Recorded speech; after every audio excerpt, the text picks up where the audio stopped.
رحم اللہ من قرأ الفاتحہ۔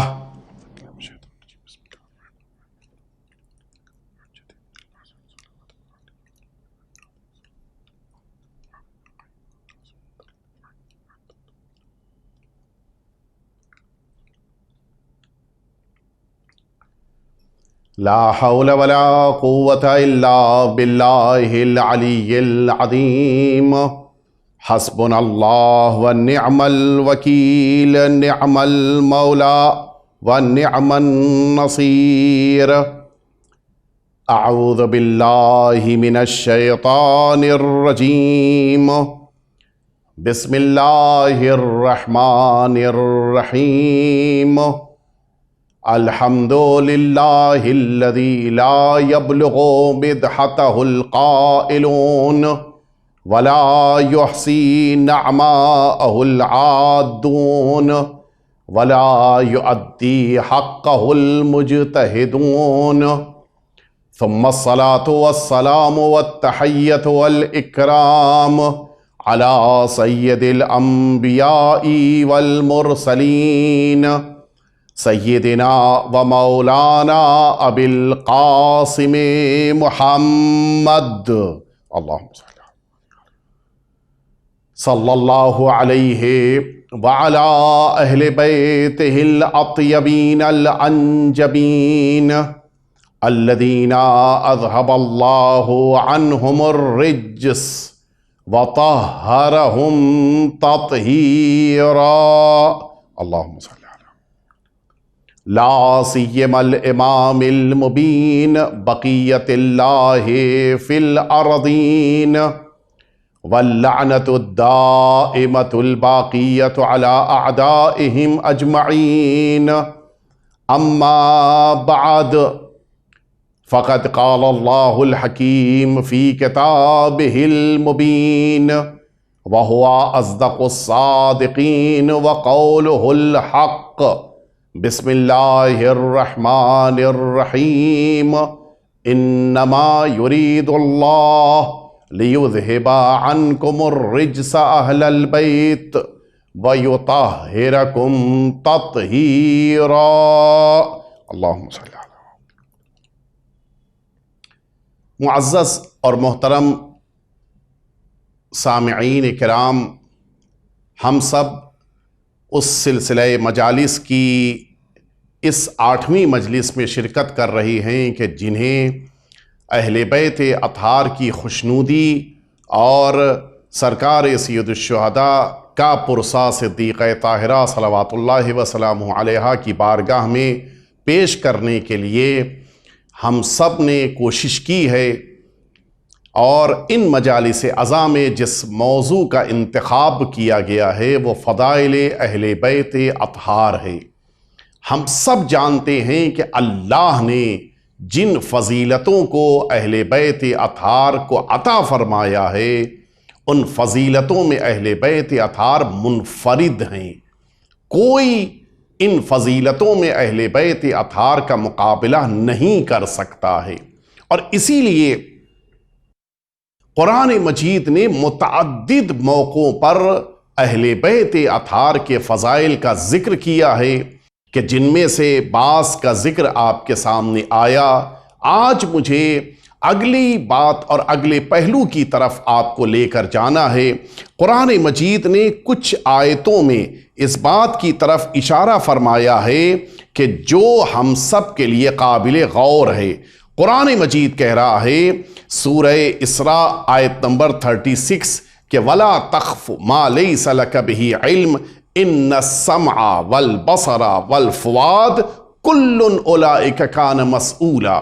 قرآن مجید کہہ رہا ہے کہ جہاں پر تم نہیں جانتے ٹھہر جاؤ، وہاں پر آگے بڑھنے کی کوشش نہ کرو۔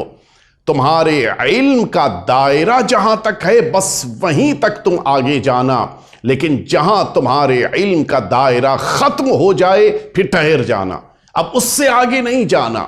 اگر تمہاری علم کا دائرہ میڈیکل سائنس کا ہے تو پھر انجینئرنگ کے بارے میں نظریہ نہ دینا، اگر تمہارے علم کا دائرہ انجینئرنگ ہے تو پھر تم علم دین کے بارے میں مشورہ نہ دینا۔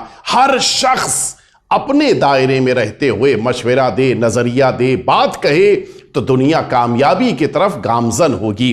اس کے بعد قرآن مجید کہہ رہا ہے کہ ان السمع والبصر والفؤاد کل کان اولئک مسئولا، یہ جو تمہارے پاس سماعت اللہ نے عطا کی ہے، سننے کی طاقت، یہ جو اللہ نے تمہیں بصارت دی ہے، دیکھنے کی طاقت، یہ جو پروردگار نے تمہیں دل عطا کیا ہے، ان سب کے بارے میں تم سے پوچھا جائے گا۔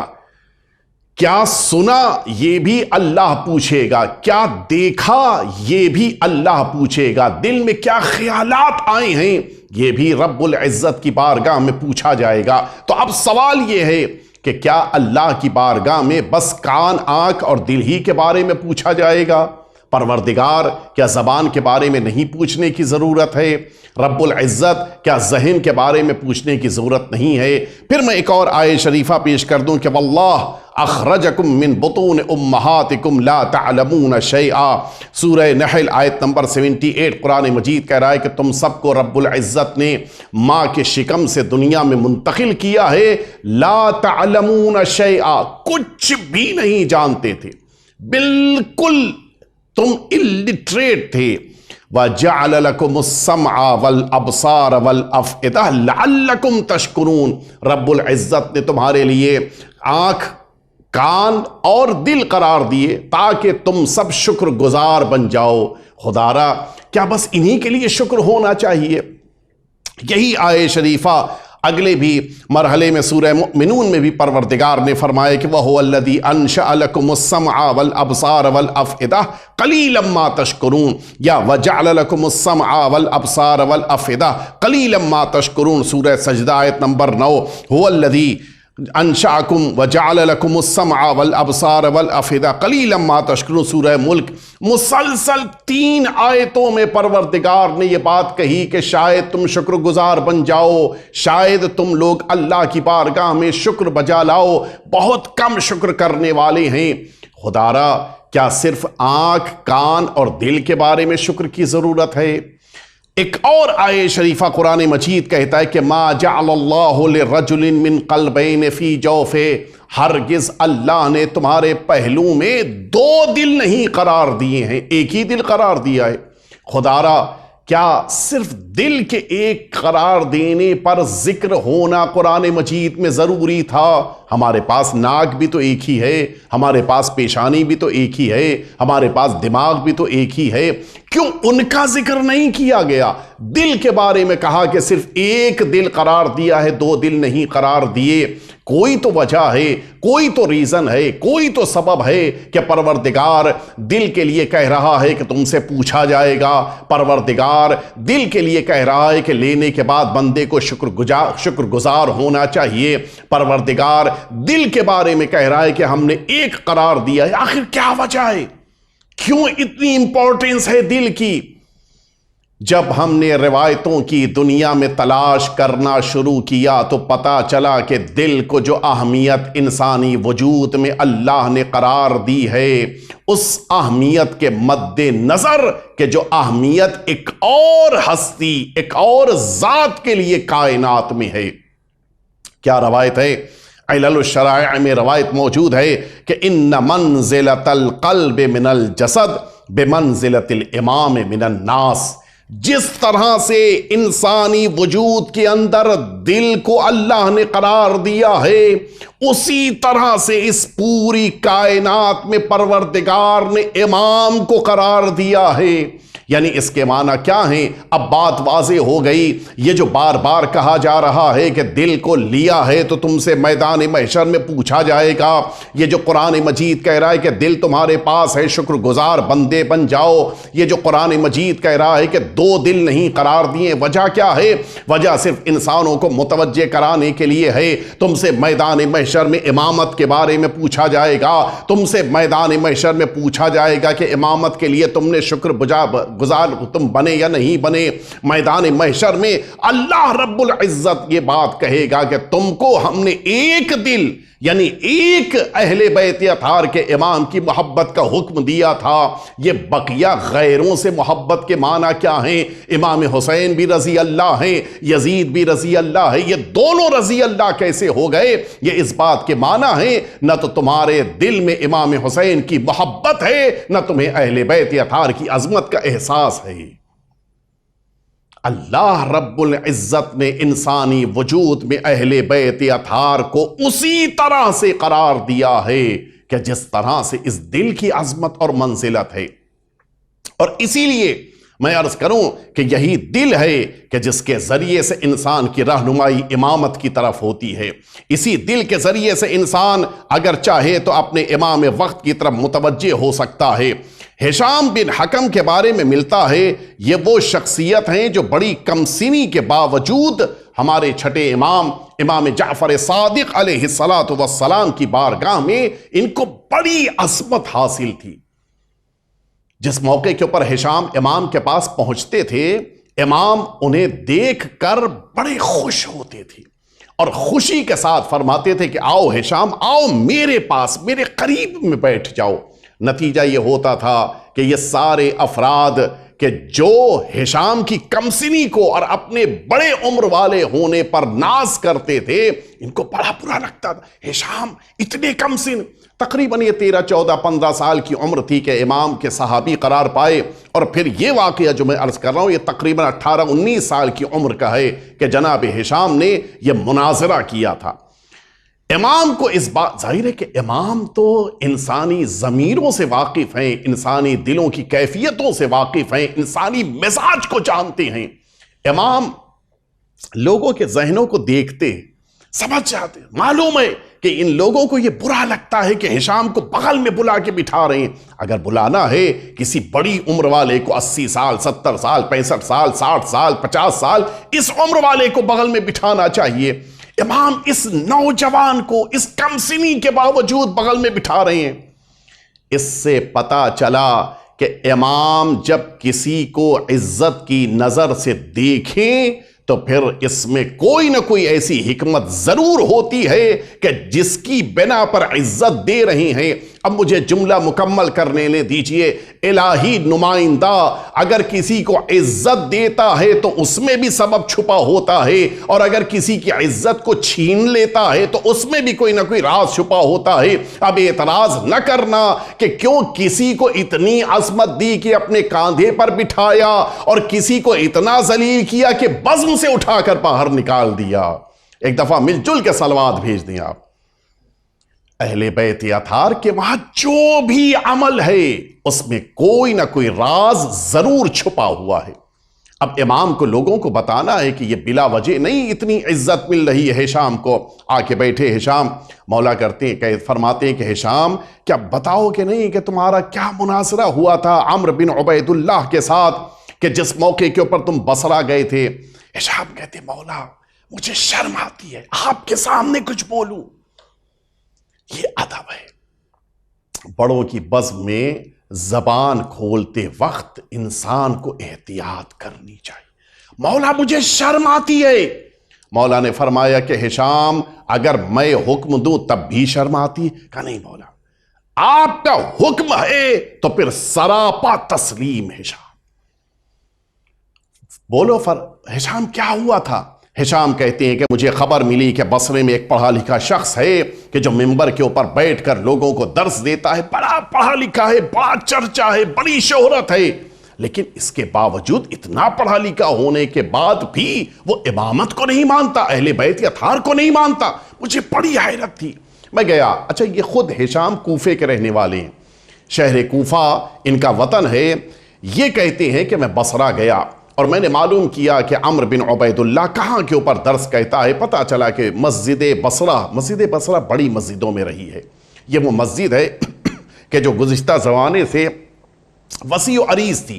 جس طرح سے مسجد کوفہ بڑی مسجدوں میں ہے، اسی طرح سے مسجد بصرہ بھی۔ کہ مسجد بصرہ میں بیٹھ کے یہ درس کہتا ہے، بڑا مجمع ہوتا ہے۔ میں بھی گیا، صبح کا وقت تھا۔ میں جس موقع کے اوپر پہنچا اس کا درس شروع ہو چکا تھا، لوگ بیٹھے آخر مسجد تک۔ اب مجھے تو ظاہر ہے کہ اب ممبر تک پہنچنا ہے، کیسے جاؤں؟ ایک طریقہ تو یہی ہے، لوگوں کے شانوں کے اوپر سے پرواز کرتا ہوا انسان اڑتا ہوا ممبر تک پہنچ جائے۔ کسی کا شانہ چھل گیا، کسی کا پیر زخمی ہو گیا، کسی کے ہاتھ کے اوپر پیر پڑ گیا، نہ جانے کتنوں کو تکلیف ہوگی۔ ہشام نے کہا نہیں، یہ طریقہ نہیں۔ میں بالکل آخری آدمی کے پیچھے جا کر بیٹھا اور پھر اپنے آگے موجود دو لوگوں سے کہا کہ بتاؤ مجھے تھوڑا سا جگہ دے دو، آگے چلا جاؤں۔ انہوں نے ذرا سی جگہ دی، میں آگے بڑھ گیا۔ پھر اپنے آگے دو آدمیوں سے کہا کہ ذرا سی مجھے جگہ دے دو، مجھے آگے بڑھنا ہے۔ اس طرح سے دھیرے دھیرے دھیرے جناب ہشام عمرو بن عبید اللہ کے ممبر کے قریب پہنچے۔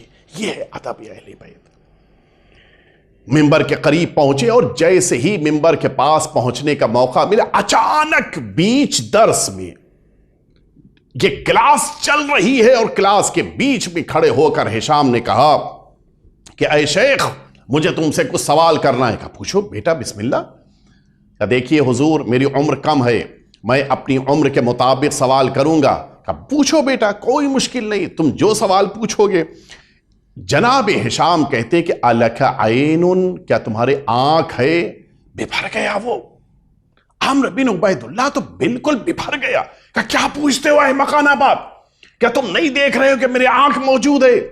جناب ہشام نے کہا دیکھیے حضور، پہلے ہی میں نے کہا تھا کہ میرے سوال میری عمر کے مطابق ہوں گے۔ کہا اچھا ٹھیک ہے، تمہارے سوال احمقانہ ہی کیوں نہ ہو، پوچھو۔ جناب ہشام نے کہا کہ الک عین، کہا میرے آنکھ، کیا کرتے ہو؟ کہ اس آنکھ کے ذریعے سے دنیا کو دیکھتا ہوں۔ پوچھا الک انفن، تمہارے ناک ہے؟ کہاں ہے؟ کیا کرتے ہو؟ کہ اس ناک کے ذریعے سے خوشبو اور بدبو سنتا ہوں۔ الک فمن، منہ ہے؟ ہاں ہے۔ کیا کرتے ہو؟ ذائقے چکھتا ہوں۔ الک لسان، زبان ہے؟ ہاں ہے۔ کیا کرتے ہو؟ اپنے ما فی الضمیر کو ظاہر کرتا ہوں۔ الک اذن، تمہارے کان ہے؟ کہاں ہے؟ کیا کرتے ہو؟ آوازیں سنتا ہوں۔ یہ سینس آف آرگنز جو پروردگار نے انسانوں کو عطا کیے ہیں، ان سب کے بارے میں پوچھ لیا۔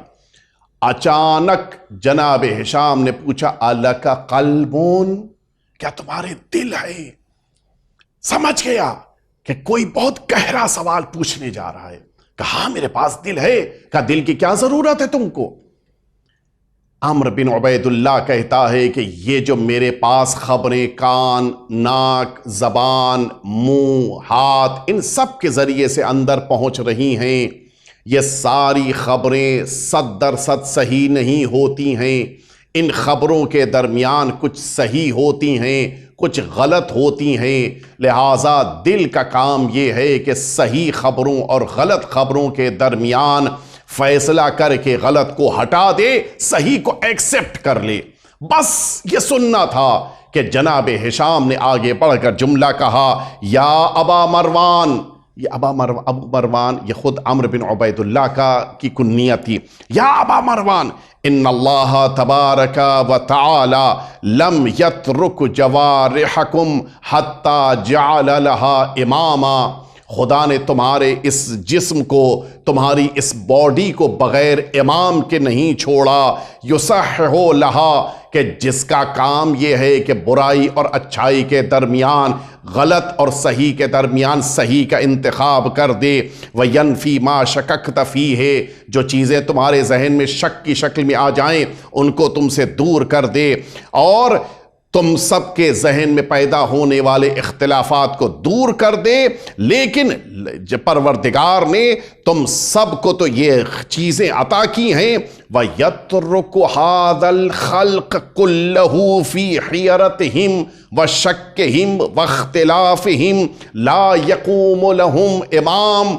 کیا یہ ممکن ہے کہ اتنی بڑی کائنات کو پروردگار نے بغیر امام کے چھوڑ دیا ہو تاکہ سارے لوگ اختلافات میں، سارے لوگ شکوک و شبہات میں ڈوبے رہیں، ان کو پتہ ہی نہ چلے کہ ہمیں کیا کرنا ہے کیا نہیں کرنا ہے؟ کہ یردون الیہم شکہم وحیرتہم ویقیم لک اماما لجوارحک ترد الیہ حیرتک وشکک، جبکہ تمہارے اس چھوٹے سے وجود کے لیے، تمہاری حیرت اور شک کو دور کرنے کے لیے پروردگار امام بنائے۔ کیا یہ بات مناسب ہے کہ تمہارے چھوٹے سے وجود میں تو دل پایا جاتا ہو لیکن اتنی بڑی کائنات کے پاس دل نہ پایا جاتا ہو؟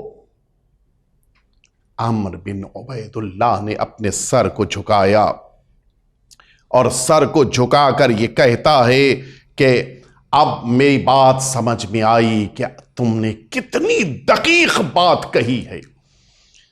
اپنے سر کو جھکا کے رکھا اور کچھ دیر کے بعد سر کو اٹھا کر گفتگو کی، بتاؤ تم کون ہو؟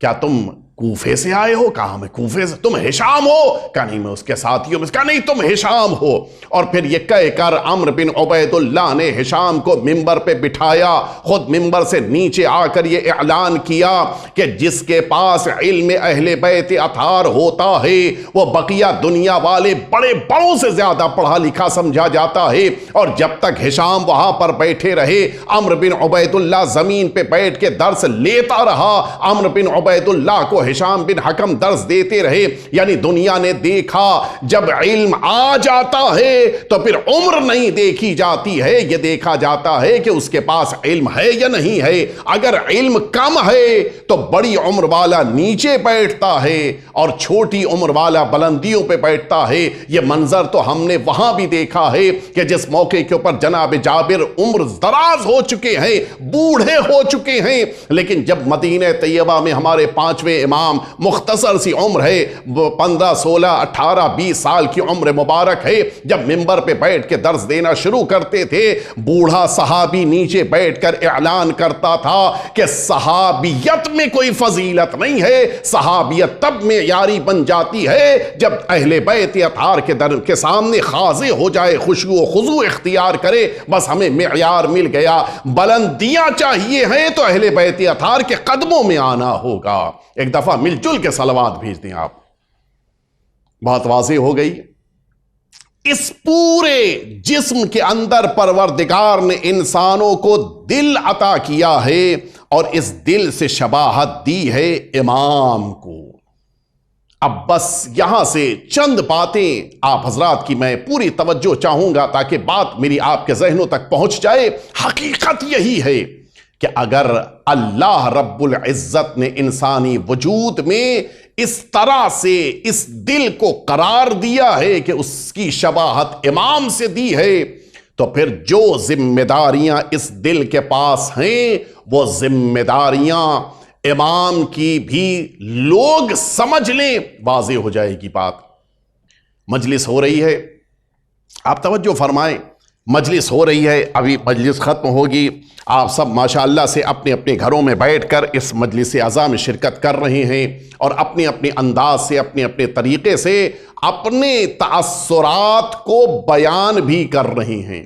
میں اس لیے التماس کر رہا ہوں کہ جب یہ مجلسیں آن لائن ہو رہی ہیں تو اب ظاہر ہے کہ آپ کو گھر میں بیٹھ کر نہ سبحان اللہ کہنا ہے، نہ آپ کو ماشاء اللہ کہنا ہے، نہ واہ واہ کرنی ہے، حتیٰ صلوات بھی آپ کو آہستہ بھیجنی ہے، تو کم از کم اپنے ہاتھوں کو ذرا سی جنبش دیں۔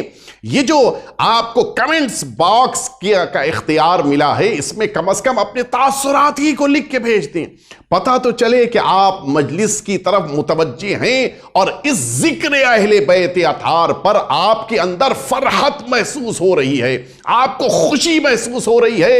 اس کا اظہار آپ کمنٹس باکس میں ضرور کریں۔ آپ سنیں، ابھی مجلس ختم ہوگی اور اس کے بعد ہر مرد مومن اپنے اپنے گھر میں آرام کے لیے بستر کی طرف جائے گا۔ جس موقع کے اوپر آپ بستر پہ لیٹ جائیں، اب آپ ذرا غور کیجئے گا کہ آپ جب آرام کی طرف، سونے کی طرف جا رہے ہیں تو کون کون سی چیزیں ہیں کہ جو آپ کی آرام کریں گی۔ سنیں گے آپ؟ آنکھ آپ کی آرام کرے گی، وہ دیکھے گی نہیں۔ کان سوئیں گے، وہ آرام کریں گے، وہ سنیں گے نہیں۔ بغل میں بیٹھ کر بھی کوئی انسان بات کر رہا ہو آپ کو پتہ نہیں چلے گا۔ زبان آرام کرے گی، وہ بولے گی نہیں۔ حتیٰ دماغ سوئے گا، آرام کرے گا، ہاتھ، پیر، انگلیاں، ناخون سب آرام کریں گے۔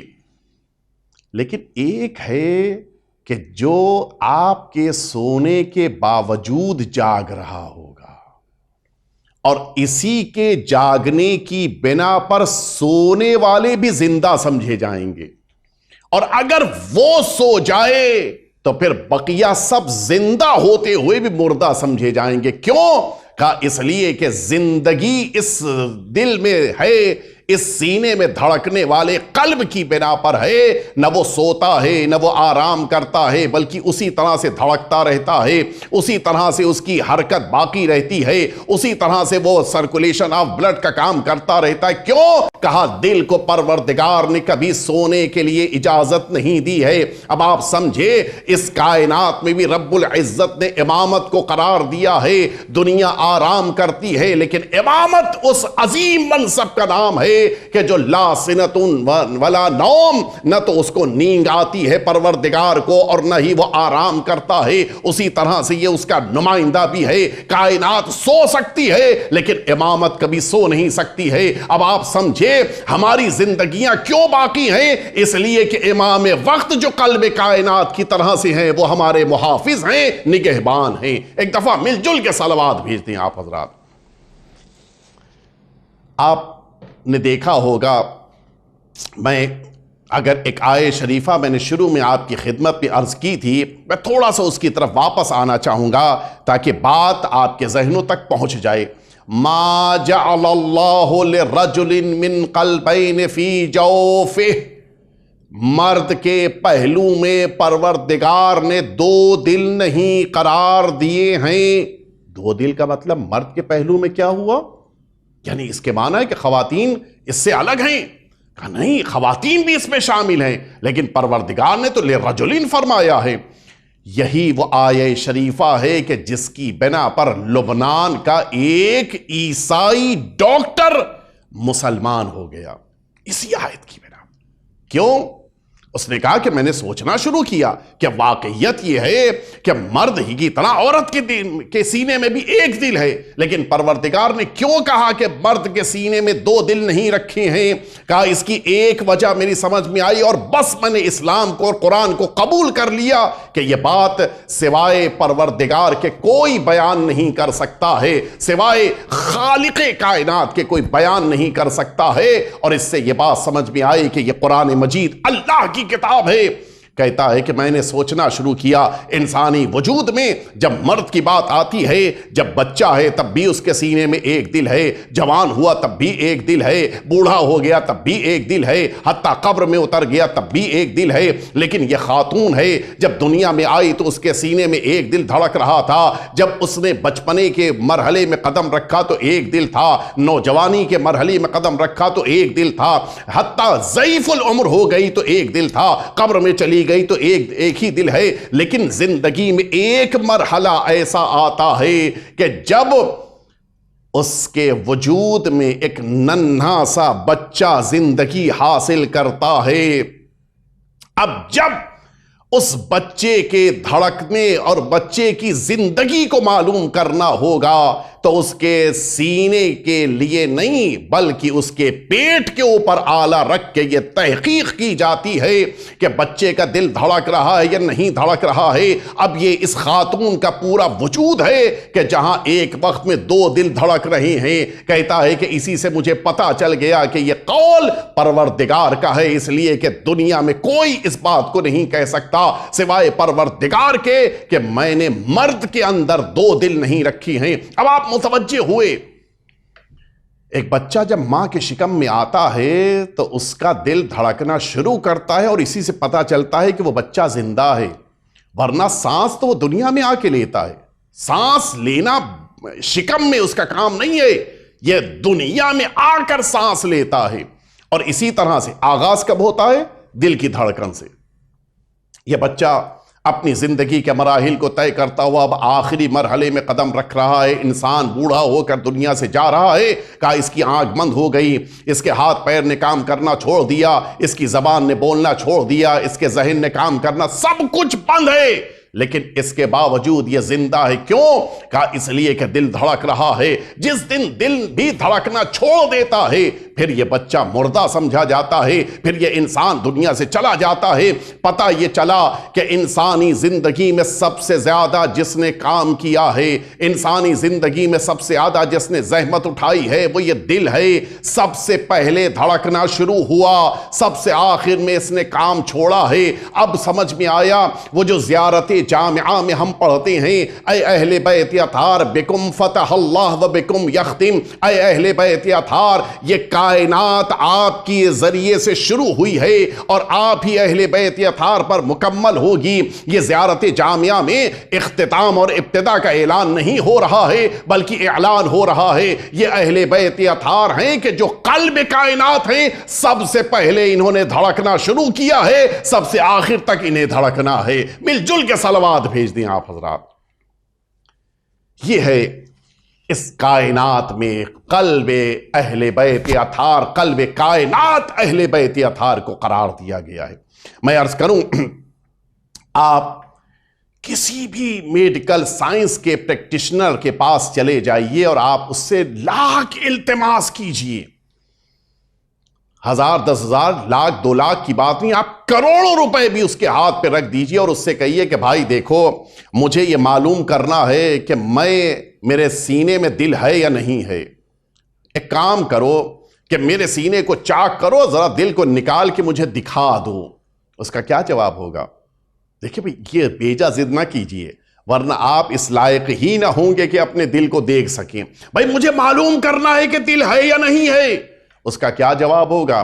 کہ آپ بیجا اصرار کر رہے ہیں۔ اگر آپ کو معلوم کرنا ہے کہ دل ہے یا نہیں ہے تو آپ اپنی پلکوں کو دیکھ لیجئے، جھپک رہی ہے یا نہیں جھپک رہی ہے، اپنے ہونٹ کو دیکھ لیجئے، ہل رہے ہیں یا نہیں ہل رہے ہیں، اپنی زبان کو دیکھ لیجئے، بول رہی ہے یا نہیں بول رہی ہے، اپنے ہاتھوں کو دیکھ لیجئے، اٹھ رہے ہیں یا نہیں اٹھ رہے ہیں، اپنے پیروں کو دیکھ لیجئے، حرکت کر رہے ہیں یا نہیں کر رہے ہیں، اپنے کانوں کو دیکھ لیجئے، آواز سن رہے ہیں یا نہیں سن رہے ہیں۔ اس کے معنی ہے دل کو دیکھنا ضروری نہیں ہے بلکہ اس کے وجود کو اس کے آثار کے ذریعے سے سمجھا جائے گا۔ اگر اس کے آثار موجود ہیں تو پتا چل جائے گا کہ دل بھی موجود ہے۔ اب بات مکمل ہو گئی۔ اب یہ نہ کہو کہ اگر امام وقت موجود ہیں تو دیکھتے دکھائی کیوں نہیں دیتے ہیں، ہم کو تو دیکھیں گے، ہم دیکھیں گے تب مانیں گے۔ نہیں، دیکھنے کی ضرورت نہیں ہے۔ اگر نمائندہ اہل بیت اس کائنات میں نہ ہوتا تو پھر آثار نہ دکھائی دیتے۔ کہا بھی کیسے پتا چلے کہ قلب کائنات موجود ہے یا موجود نہیں ہے،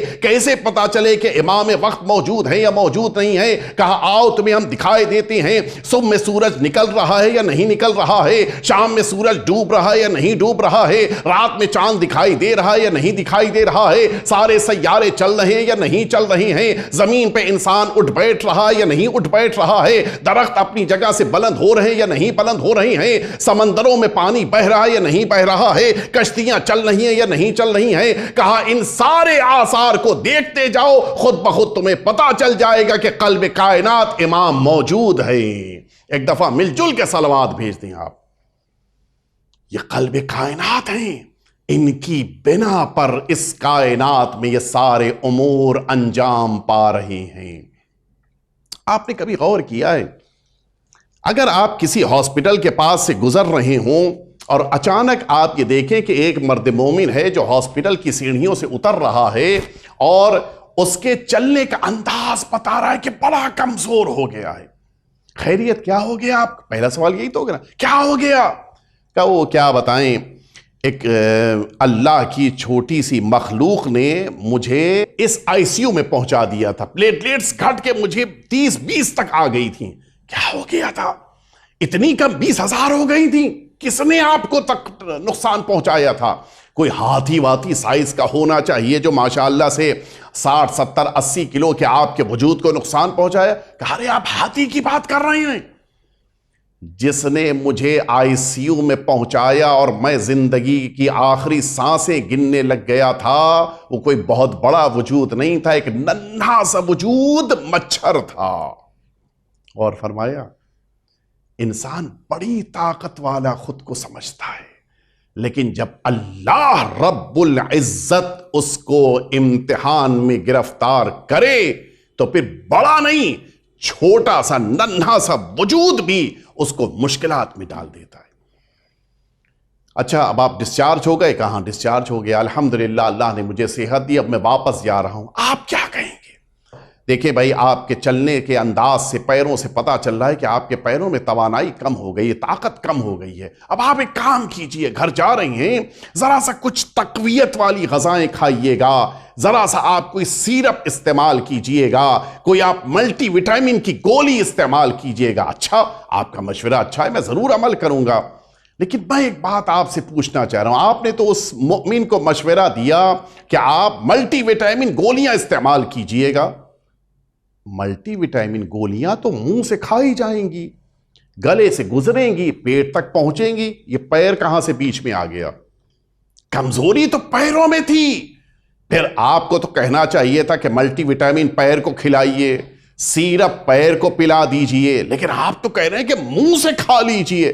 بھائی منہ کا تعلق زیادہ زیادہ اندر تک جائے گا تو شکم تک ہے، یہ پیروں سے اس کا کیا تعلق ہے؟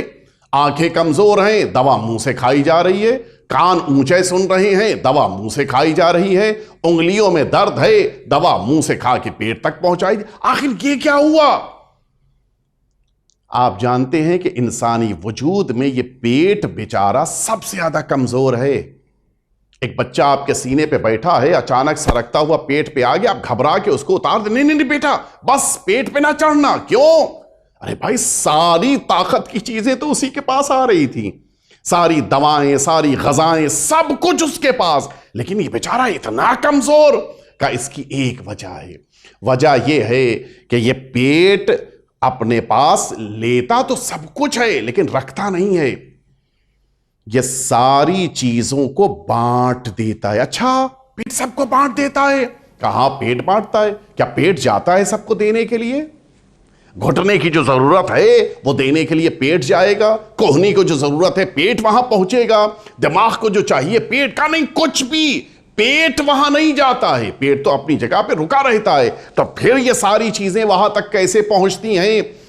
کہا اللہ نے ایک نظام بنایا ہے، پیٹ غذاؤں سے جو ضروری چیزیں ہیں، آکسیجن ہے، وٹامنز ہیں، اس کے اندر جتنی بھی مفید چیزیں ہیں، ان ساری چیزوں کو یہ پیٹ لے لیتا ہے، اور پھر ان ساری چیزوں کو لے لینے کے بعد یہ پیٹ روانہ کر دیتا ہے دل کی طرف، اور پھر یہ ساری چیزیں خون کے ذریعے سے دل کے پاس آتی ہیں، اور اب یہ دل ہے کہ جو گھٹنے کو کیا چاہیے وہاں بھیج دیا جائے، ہاتھ کو کیا چاہیے وہاں بھیج دیا جائے، آنکھ کو کیا چاہیے وہاں خون کے ذریعے پہنچا دیا جائے، کسی کو آکسیجن چاہیے ہے، کسی کو شوگر چاہیے ہے، کسی کو وٹامن چاہیے ہے، کسی کو گلوکوز چاہیے ہے، جسے جو چاہیے ہے وہ دل وہاں تک پہنچا دیتا ہے۔ اب آپ سمجھے انسانی وجود کے اندر دل کا کام یہ ہے کہ وہ ساری نعمتوں کو لے کر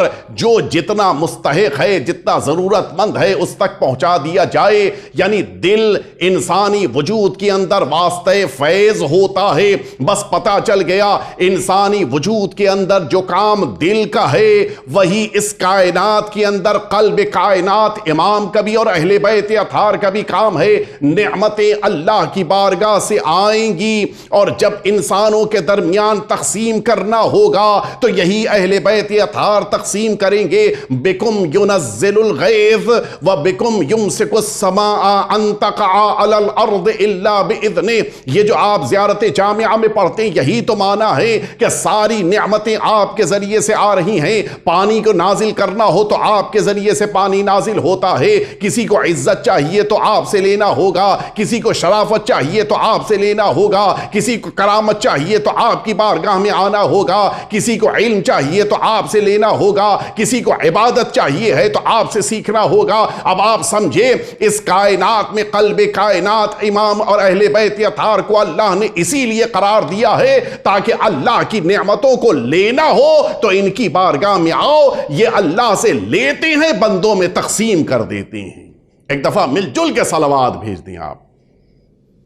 واسطہ فیض پروردگار ہیں، وَبِيُمْنِهِ رُزِقَ الْوَرَىٰ، اسی لیے آپ آخری امام کی زیارت میں جملہ پڑھتی ہیں، ساری کائنات کو رزق ملتا ہے، تو امام وقت کے وجود ذی جود سے ساری کائنات رزق پا رہی ہے۔ امام کو اللہ نے یہ عظمت عطا کی ہے۔ دو بیماریاں ہیں، میں جلدی اپنی بات کو مکمل کر دوں، دو بیماریاں ہیں جو انسانی وجود میں پائی جاتی ہیں، اور ان دو بیماریوں پر ہم اگر توجہ دے لیں بات مکمل ہو جائے گی۔ ایک گینگرین ہے اور دوسری بیماری ہے پیرالائسس کا اٹیک۔ خدا ان دونوں بیماریوں سے تمام مؤمنین کو محفوظ فرمائے۔ اللہ نے یہ دو بیماریاں انسانی وجود کے اندر رکھی ہیں۔ یہ پیرالائسس کا اٹیک کیا ہے؟ کہا یہ انسانی بدن کا وہ پارٹ ہوتا ہے کہ جس کا رشتہ دماغ سے ٹوٹ جاتا ہے۔ اب نتیجے میں وہ پارٹ ہے تو، لیکن دماغ سے رشتہ ٹوٹ جانے کی بنا پر اب وہ کام نہیں، کیونکہ آرڈر نہیں مل پا رہا ہے، کام نہیں کرے گا۔ انگلیاں ہیں کام نہیں کر رہی ہیں، ہاتھ ہے کام نہیں کر رہا ہے، لیفٹ سائڈ رائٹ سائڈ ہے کام نہیں، کیوں؟ دماغ سے رشتہ ٹوٹ گیا ہے۔ ایک اور بیماری گینگرین، اس میں کیا ہوتا ہے کہ یہ وہ بیماری ہے کہ جس بیماری میں انسانی بدن کا رشتہ دل سے ٹوٹ جاتا ہے۔ کیا کرنا ہے کہ پھر اس پارٹ کو بدن سے علیحدہ کرنا ہوگا، پھر وہ بدن کا حصہ نہیں رہ جائے گا، نہیں کٹے گا تو پھر یہ بیماری اوپر کی طرف چڑھنا شروع کرے گی اور دھیرے دھیرے پورا بدن خراب ہو جائے گا۔ لہٰذا گینگرین میں کیا کرنا ہے؟ اگر اس پارٹ کو الگ نہ کیا گیا تو پورے بدن کو نقصان ہوگا، لیکن پیرالائسس میں بدن کو کاٹنے کی ضرورت نہیں ہے، وہ بدن ہی کا پارٹ رہے گا۔ بات میں نے اپنے سامعین اور ناظرین تک پہنچا دی۔ اگر انسانی باڈی کا رشتہ دماغ سے ٹوٹ جائے تو پھر نتیجے میں انسان کی وہ باڈی کا پارٹ رہتا تو ہے، اگرچہ کام نہیں کر رہا ہے، لیکن اس کو کاٹا نہیں جائے گا، اس لیے کہ ایک دن ہو سکتا ہے کہ دوبارہ وہ کام کرنے لگے۔ لیکن اگر گینگرین بیماری ہو گئی ہے، دل سے رشتہ ٹوٹ گیا ہے، تو پھر اس کو بدن کا حصہ بنے رہنے کا حق نہیں ہے، اس کو کاٹ کے علیحدہ کر کے پھینک دیا جاتا ہے۔ بات آپ کے ذہنوں تک پہنچ گئی۔ یہ دو بیماریاں ہیں، بس یہی صورتحال قلب کائنات کے لیے انسانوں کی بھی ہے۔ اگر تمہارا رشتہ دنیا میں کسی سے ٹوٹتا ہے تو ٹوٹ جائے، لیکن قلب کائنات اہل بیت اطہار سے رشتہ نہیں ٹوٹنا چاہیے، ورنہ پھر نہ تو ایمان کے دائرے میں تم رہ جاؤ گے، نہ اسلام کے دائرے میں تم رہ جاؤ گے، بلکہ تمہارا رہنا بقیہ کے لیے نقصان دہ ہو جائے گا، بقیہ کے لیے مضر ہو جائے گا۔ اب آپ سمجھے کہ کیوں فرمایا من مات ولم یعرف امام زمانہ ہی مات میتۃ جاہلیہ، جو اپنے زمانے کے امام کی معرفت کے بغیر مر جائے اس کی موت جاہلیت کی موت ہے۔ ارے یہ تو نمازیں پڑھ کے دنیا سے گیا ہے، یہ تو روزے رکھ کے دنیا سے گیا ہے، اس کا رشتہ تو توحید سے جڑا ہوا تھا، اس کا رشتہ تو قرآن سے جڑا ہوا تھا، اس کا رشتہ تو رسالت سے جڑا ہوا تھا۔ کہا بقیہ سے رشتہ تھا، لیکن چونکہ قلب کائنات اہل بیت سے رشتہ ٹوٹ گیا تھا، لہٰذا اب نہ موت مسلمانوں کی ہے نہ مؤمن کی ہے، بلکہ اس کی موت جاہلیت کی موت ہے۔ بس بات مکمل ہو گئی۔ دنیا میں کسی سے رشتہ ٹوٹ بھی جائے تو پھر جوڑ سکتا ہے، لیکن اگر امامت سے رشتہ ٹوٹ گیا، اہل بیت سے رشتہ ٹوٹ گیا، تو پھر انسان نہ دنیا میں کامیاب ہو سکتا ہے نہ آخرت میں کامیاب ہو سکتا ہے۔ ایک دفعہ مل جل کے صلوات بھیج دیں آپ۔ اہل بیت اطہار کو رب العزت نے قلب کائنات قرار دیا ہے، اور اسی لیے اہل بیت اطہار کی اپنی عظمت ہے، کوئی مقابلہ نہیں کر سکتا اہل بیت اطہار کا۔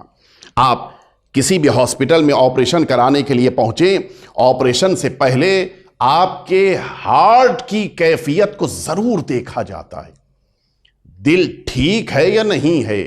اگر ہارٹ میں کوئی پرابلم ہے تو آپریشن ممکن نہیں ہے، سمجھے آپ؟ اگر قلب کائنات سے رشتہ خراب ہے تو پھر بقیہ بدن کے پارٹ صحیح نہیں ہو سکتے، لیکن اگر دل ٹھیک ہے، اس سے رشتہ صحیح ہے تو سب کچھ صحیح ہے۔ آپ ایک ڈاکٹر کے پاس چلے جائیں اور اس سے کہیں کہ میرے بیٹے کو بخار ہے، وہ کہے گا بھئی بتاؤ کتنے ڈگری بخار ہے؟ آپ یہ نہیں بتا سکتے۔ آپ یہ تو بتا سکتے ہیں کہ تیز بخار ہے، کم بخار ہے، لیکن 102 ڈگری ہے یا 104 ڈگری ہے یا نہیں 98 ہے، آپ نہیں بتا سکتے۔ کیسے پتا چلے گا؟ ابھی تو ماشاءاللہ سے ڈیجیٹل طور کے اوپر انسان کے لیے اس فیور کو چیک کرنے کے لیے تھرمامیٹر آ چکا ہے، ورنہ گزشتہ دور میں ابھی بھی بہت سے ایسے ڈاکٹرز ہیں کہ جو اسی طریقہ کار سے انسان کے فیور کو ٹٹولتے ہیں۔ طریقہ کیا تھا؟ ڈاکٹر نے آپ کے ہاتھ کو سامنے کی طرف لیا اور پھر اس ہاتھ پر اپنی یہ انگلیاں رکھیں اور دوسری طرف اپنی گھڑی کو دیکھنا شروع کیا۔ یہ کیا کر رہا ہے؟ کہ یہ آپ کے پلس کو کاؤنٹ کر رہا ہے، 100 اور 70 کے بیچ میں ہیں یا نہیں ہیں۔ کیا مطلب؟ یہ پلس یہاں کے اوپر؟ کہاں یہ پلس یہاں پر ہے، یہ پلس کیا ہے؟ کہا یہ وہی ہارٹ بیٹ ہے۔ تو کیا دل یہاں پہ آ گیا؟ کہا نہیں، دل ایک جگہ پر ہی رہتا ہے اور ایک ہی ہوتا ہے۔ انسانی وجود کے اندر اللہ نے یہ سارے پلز تقریباً 16-18 جگہوں پر قرار دیے ہیں جو اس دل کی دھڑکن کی خبر دیتے ہیں، کہ جن کا کام یہ ہے کہ بدن کی مختلف جگہوں کے اوپر رہ کر یہ بتائیں کہ دل کی دھڑکن کی پوزیشن کیا ہے۔ اب آپ سمجھے، دل ایک ہوتا ہے، نمائندے مختلف جگہوں پر ہوتے ہیں کہ جو دل نہیں ہوتے، دل کی دھڑکن ہوتے ہیں۔ بس یہی صورتحال ہے۔ اللہ رب العزت نے اہل بیت اطہار کو قلب کائنات قرار دیا ہے، ان کے نمائندے ہر جگہ موجود ہیں، اور ان نمائندوں کے ذریعے سے انسان اپنی باتوں کو اہل بیت اطہار تک پہنچائے گا۔ اب وہ حدیث سمجھ میں آئی جو امام نے فرمایا تھا فَلِلْعَوَامِ أَن يُقَلِّدُوهُ، انسانوں کی ذمہ داری ہے کہ وہ سب تقلید کریں۔ کیوں؟ کہا یہ سب جن کی تقلید ہو رہی ہے یہ نمائندہ امام ہیں۔ امام ایک ہوتے ہیں، ایک زمانے میں، ایک وقت میں، نمائندے پوری دنیا میں ہوتے ہیں جن کے ذریعے سے خبریں اہل بیت اطہار تک پہنچ رہی ہیں۔ بات مکمل ہو گئی۔ جتنا انسان کو قلب کائنات کے لیے وفادار ہونا ہے، اتنا ہی زیادہ نمائندگان امام کے لیے بھی انسان کو تقلید کے ذریعے سے وفادار ہونا ہے۔ مل جل کے صلوات بھیج دیں آپ حضرات۔ میں نے بات کو مکمل کر دیا۔ انسان کبھی کبھی ایسا ہوتا ہے کہ انسان کے پیروں میں درد ہے، لیکن اس درد کے باوجود گولیاں کھا لیں، انسان کے درد کا احساس ختم ہو گیا، سو جاتا ہے۔ آنکھ میں درد ہے، لیکن انسان اس آنکھ کے درد کے باوجود سو جاتا ہے۔ انسان کے ہاتھوں میں تکلیف ہے، اس کے باوجود انسان سو جاتا ہے۔ لیکن اگر انسان کے دل میں تکلیف ہو، انسان پھر سو نہیں پاتا، انسان پھر آرام نہیں کر پاتا۔ ایک لحظے کے لیے بھی انسان کے لیے آرام کرنا ممکن نہیں ہوتا۔ کیوں؟ کہ اس لیے کہ بقیہ تکلیفیں اور ہوتی ہیں، دل کی تکلیف اور ہوتی ہے۔ جب انسان دل کی تکلیف میں مبتلا ہو تو اس کی نوعیت اور ہوتی ہے۔ سارے بدن کی تکلیف میں دل شریک ہوتا ہے، لہذا دل کی تکلیف میں سارا بدن شامل ہوتا ہے۔ اب نتیجہ یہ ہے کہ انسان کا پورا بدن درد میں ہوتا ہے۔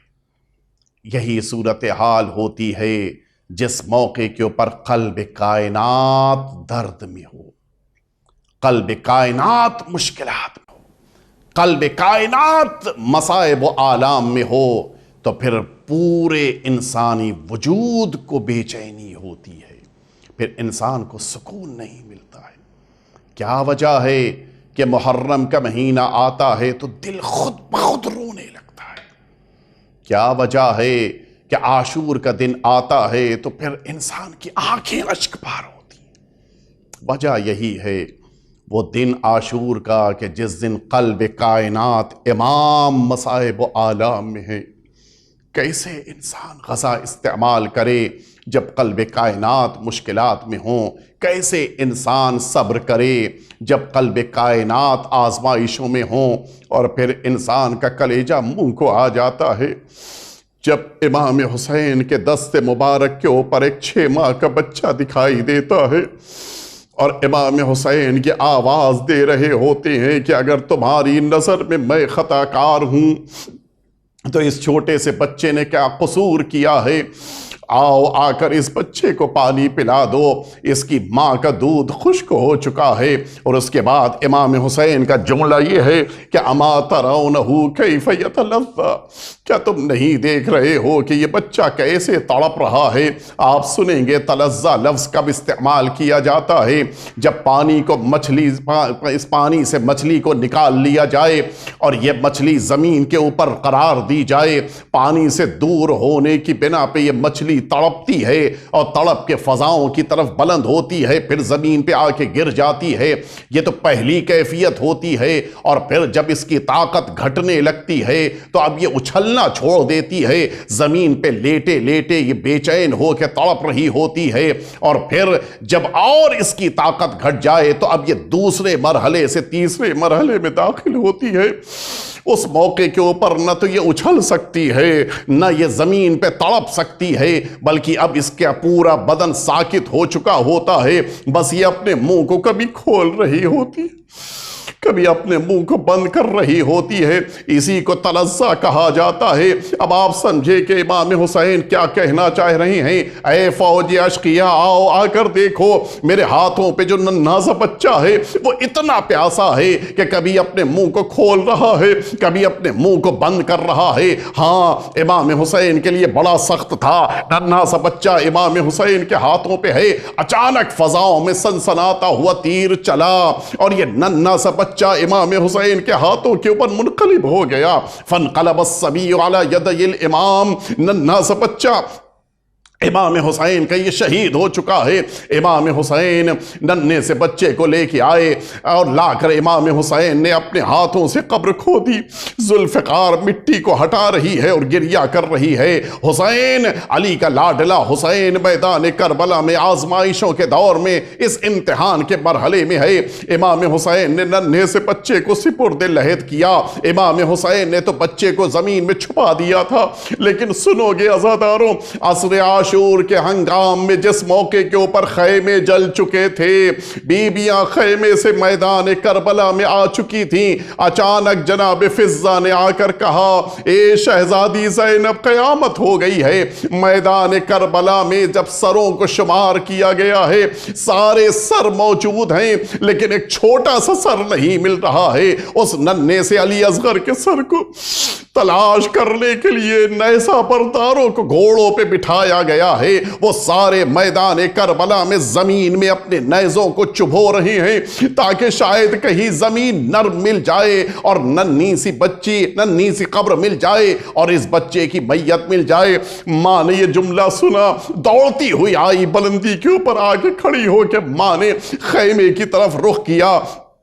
جلے ہوئے خیموں کے پیچھے ماں دیکھ رہی ہے، کہیں میرے بچے کی قبر نہ مل جائے، کہیں میرے بچے کا ننھا سا جنازہ نہ مل جائے۔ لیکن سنو گے عزاداروں، اب جو نیزہ برداروں نے رخ کیا خیموں کی پشت کی طرف اور جا کے زمین کربلا میں نیزہ چبھویا، اب جو نیزے نے بلند ہونا شروع کیا، بلندی نیزہ کے اوپر ایک چھوٹے سے بچے کا جسم ہے۔ ماں تڑپ رہی ہے، ماں غش پہ غش آ رہی ہیں۔ اس بچے کے جسم اتھر کو زمین کربلا پہ دوبارہ لٹایا گیا، خنجر سے جسم سے اس سر کو علیحدہ کیا گیا۔ چھوٹا سا سر، ننھا سا سر نوکے نیزہ پہ بلند ہوا۔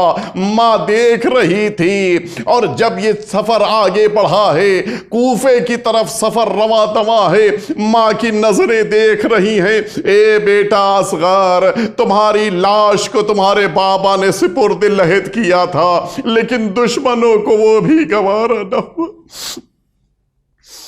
الا لعنت اللہ علی القوم الظالمین وسیعلم الذین ظلموا ای منقلب ینقلبون الہی بحق الزہراء وابیہا وبعلها وبنیها والسر المستودع فیہا ان تصلی علی محمد وآل محمد۔